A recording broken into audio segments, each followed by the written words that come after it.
Hello guys, പുതിയൊരു വീഡിയോയിലേക്ക് എല്ലാവർക്കും സ്വാഗതം.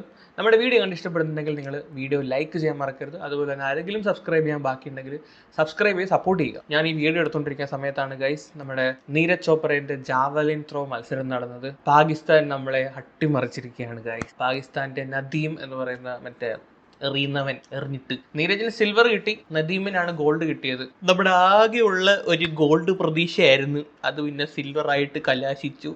മൊത്തത്തിൽ നമുക്ക് കാലക്കേടാന്ന് തോന്നി. എല്ലായിടവും തോൽവി. ക്രിക്കറ്റ് ടീം പോയി ശ്രീലങ്കയായിട്ട് തോറ്റ്, ഹോക്കി ടീം ബ്രോൺസ് എങ്കിൽ ബ്രോൺസ് ഉള്ളതാവട്ടെ. അതുകൊണ്ട് ഇപ്പൊ നീരജ് ചോപ്ര ആകെ കൂടി ഒരു പ്രതീക്ഷ ഗോൾഡിനകത്ത്, അത് സിൽവർ ആയിട്ട് പോയി. ഒരു കാലമാട്ടൻ എറിഞ്ഞത് കണ്ടോ ഗൈസ്? 92.7 മീറ്ററാണ് ലവൻ പാകിസ്ഥാൻകാരൻ എറിഞ്ഞത്. അത് ഒളിമ്പിക് റെക്കോർഡാണ്. നീരജ് ചോപ്ര 89.45 മീറ്റർ എറിഞ്ഞു. നീരജ് ചോപ്ര ഇതുവരെ 90 എന്ന് പറയുന്ന ഒരു മൈൽ സ്റ്റോൺ എത്തിയിട്ടില്ല. നീരജ് ചോപ്രയുടെ കരിയർ ബെസ്റ്റ് എന്ന് പറയുന്നത് തന്നെ 89.94 ആണ്. 89.97, 90 മീറ്റർ വരെ നീരജ് ചോപ്ര എറിഞ്ഞിട്ടില്ല. അവൻ ആ 92.97 എന്ന് വെച്ചാൽ നീരജ് ചോപ്രയെക്കാൾ ഏകദേശം 3 മീറ്റർ കൂടുതൽ എറിഞ്ഞു. അവനെ കണ്ടാൽ തന്നെ അറിഞ്ഞു ഒരു കാലമാടൻ എടുത്തൻ. അവനിതല്ല, അതിന്റെ അപ്പുറം എറിയും. അയ്യോ. അപ്പം എന്തായാലും പാകിസ്ഥാൻ ഒരു ഗോൾഡായി guys. Neeraj Chopra second, silver എങ്കിൽ സിൽവർ ഉള്ളയാവട്ടെ. അയ്യോ, നമ്മൾ പറയാൻ വന്ന ഇതല്ലേടെ, ഞാൻ ടോപ്പിക്കിന്ന് വിട്ടുപോയി. ബോച്ചെ, നമ്മുടെ സ്വന്തം ബോച്ചെ ഹണി റോസിനെ പച്ചയ്ക്ക് അപമാനിച്ചു വിട്ടത്. അപമാനം എന്ന് പറഞ്ഞാൽ വെറും വൃത്തികെട്ട പരിപാടി അങ്ങനെ കാണിച്ചു. ഇവർ രണ്ടുപേരുടെ ഏതോ ഒരു പ്രോഗ്രാമിൽ രണ്ടുപേരും സെയിം ഒരു വേദി പങ്കിടുന്ന ഒരു വേളയിൽ ഹണി റോസിനെ പറ്റി അണ്ണൻ 2 വാക്ക് പൊക്കി പറഞ്ഞതാ. നമുക്ക് ആ പൊക്കി പറച്ചിൽ ആദ്യം ഒന്ന് കേട്ടു നോക്കാം. ഹണി റോസിന് ഞാൻ എന്റെ കയ്യിൽ ഹണി ഇല്ല, പക്ഷെ റോസ് തൽക്കാലം ഹണി കൊടുക്കുന്നില്ല, റോസ് കൊടുക്കുകയാണ്. ഹണി റോസിനെ കാണുമ്പോ എനിക്ക് എന്താണ് ഓർമ്മ വന്നെന്താണെന്നറിയാം. ഈ മഹാഭാരതം സീരിയലില് മുമ്പ് ഒരു കഥാപാത്രമുണ്ട്. ആ ഒരു സുന്ദരിയായ കഥാപാത്രം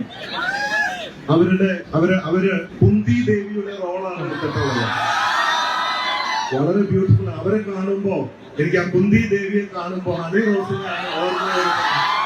ഹണി റോസിനെ കാണുമ്പോൾ നമ്മുടെ ബോച്ചയ്ക്ക് കുന്തി ദേവിയാണ് ഗൈസ് ഓർമ്മ വരും. വേറെ ഒരു ദേവിമാരെ അണ്ണന് കിട്ടിയില്ല, കുന്തി ദേവിയെ തന്നെ കിട്ടിയുള്ളൂ. നമ്മുടെ നാട്ടിൽ ഇത്രത്തോളം ലേഡീസ് ദൈവങ്ങൾ ഉണ്ടായിട്ട് അണ്ണന് കുന്തി ദേവിയെ പറഞ്ഞപ്പം അതിന്റെ പുറകിൽ അണ്ണൻ എന്താ ഉദ്ദേശിച്ചതെന്ന് എല്ലാവർക്കും മനസ്സിലായിട്ടുണ്ടല്ലോ. ഞാൻ പ്രത്യേകിച്ച് എടുത്ത് പറയണ്ടല്ലോ എന്തുകൊണ്ടാണ് കുന്തി ദേവി എന്ന് പറഞ്ഞതെന്ന്. കുണ്ടിയുടെ പേരിൽ ഇത്രത്തോളം ട്രോള് മേടിച്ചു കൂട്ടിയ വേറെ ഒരു നടി ഇവിടെ കാണത്തില്ല, ഹണി റോസ് അല്ലാതെ. ഒരു വിഭാഗം എന്ന് പറയുന്നത് അത് ഒറിജിനലാണ്, വേറൊരു വിഭാഗം എന്ന് പറയുന്നത് ഇല്ല, അത് വെച്ചുകെട്ടാണ്, ഡ്യൂപ്ലിക്കേറ്റ് ആണ്. ഇവിടെ ബ്രസ്റ്റിലത്തെ പല സ്ത്രീകളും മറ്റേ ചുനാപ്പുരയൊക്കെ വെച്ചുകൊണ്ട് നടക്കുന്നുണ്ട്. അതൊക്കെ ഓരോരുത്തരുടെ ഇഷ്ടങ്ങളാണ്, അവരുടെ പേഴ്സണൽ ചോയ്സ് ആണ്. വെച്ച് കെട്ടണോ വെച്ച് കെട്ടാതെ നടക്കണോ, അതൊക്കെ അവരുടെ പേഴ്സണൽ ചോയ്സ് ആണ്. അതിനകത്തൊന്നും നമുക്ക് അഭിപ്രായം പറയാൻ പറ്റൂല ഗൈസ്. പക്ഷെ ചില തെണ്ടികൾ ഇതിനകത്ത് അഭിപ്രായം പറയും.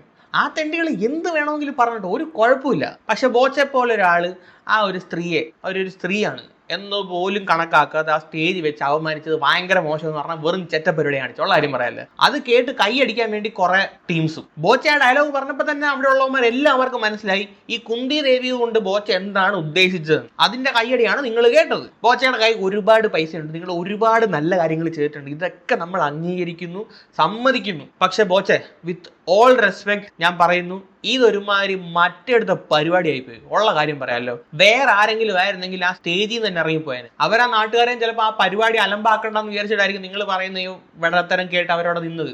അവർക്കും കാര്യം മനസ്സിലായി, ആ കൂടിയിരിക്കുന്ന നാട്ടുകാർക്ക് മനസ്സിലായി നിങ്ങൾ എന്താ ഉദ്ദേശിച്ചത്. സീരിയസ്ലി പൈസ ഉണ്ടെന്ന് പറഞ്ഞ് ഇമാതിരി കുത്തിക്കഴിവ് കാണിക്കാൻ നിൽക്കില്ല. ഇവിടെ നമ്മളും പലരെ കളിയാക്കാറുണ്ട്.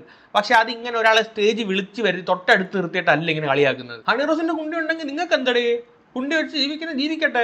ഈ നാട്ടിൽ എത്ര പേര് കുണ്ടി വെച്ച് ജീവിക്കുന്നുണ്ട്, അതൊരു പ്രിവിലേജ് ആയിട്ട് കണ്ടാൽ പോരെ. പിന്നെല്ലാം എന്ത്. ഞാൻ ഉള്ള കാര്യം പറയാമല്ലോ, ആ സാധനം ഒറിജിനൽ ആണെങ്കിൽ അത്രയും നല്ല അടിപൊളി ഫിസിക്കുള്ള ഒരു പെണ്ണ് കേരളത്തിൽ ഇല്ല. അതിനെ അവരെ അപ്രിഷിയേറ്റ് ചെയ്യാണ് വേണ്ടത്. സത്യമായിട്ടും ഞാനിപ്പോൾ പറഞ്ഞു എങ്ങോട്ടാ പോകുന്നത്. കൂടുതലൊന്നും പറയില്ല ഗൈസ്. എന്താണ് നിങ്ങളുടെ അഭിപ്രായം? ബോച്ച ചെയ്ത് ചെറ്റത്തരാണോ ഇല്ലയോ? താഴെ ഒന്ന് കമന്റ് ചെയ്യും. കൂടുതലൊന്നും പറയാനില്ല. അപ്പം ശരിയെങ്കിൽ ബൈ.